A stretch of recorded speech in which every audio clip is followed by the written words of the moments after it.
Let's talk about what happened in the Whistler real estate market in May 2024.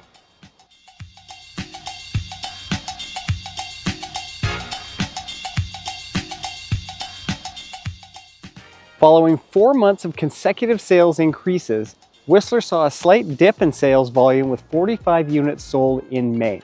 Despite volume decreasing, median sale price was up significantly when compared to April as a result of the product mix sold, including over double the number of chalets and approximately half the number of Phase 2 units. Inventory levels rose an additional 8% in May to 339 units. The days to sell also decreased 17% to a median of 29 days. Whistler market conditions remain balanced.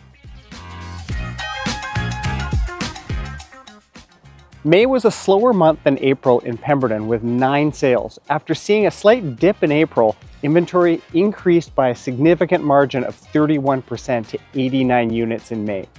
For a market where inventory and choice is often a challenge, this is really good news for buyers. The median number of days properties spent on the market was down over 60% versus last month for chalets and vacant land respectively in Pemberton.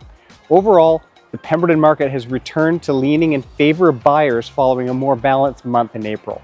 In economic news, the Bank of Canada cut interest rates by 0.25% onto a 4.75 on June 5th. This was an anticipated cut following reports the Canadian economy missed Q1 GDP growth targets and core inflation is nearing target levels. Long-term mortgage rates had already begun to make the adjustment downward in preparation for the rate cut. While this rate decrease offers limited relief to borrowers in the immediate time, it's a sign that the quantitative tightening cycle is over and economists predict further rate cuts to come this year, with said cuts anticipated to fuel the Canadian real estate market. From a global perspective, the European Central Bank is expected to follow suit and announce a rate cut later this week, while we may not see cuts in the US until the fall, bolstering the strength of the US versus Canadian dollar and offering favorable exchange rates to would-be American buyers. It's an interesting time in our market. Sellers seem to be motivated, some by impending capital gains changes, and we anticipate we will see buyers start moving off the fences following the expectation of further rate cuts to come this year.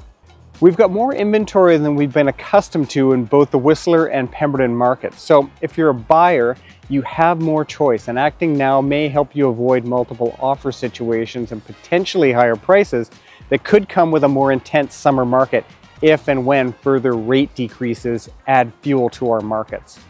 I've helped over 1,000 buyers and sellers in the Whistler real estate market over the past 25 years, so I hope some of my market knowledge in this video has helped you too. Listen, if there's any questions you have at all, throw them in the comments below. I personally read and answer every one of them right away. Don't forget about that Calendly link down there too if you want to book a discovery call with me. I'll catch you in the next video.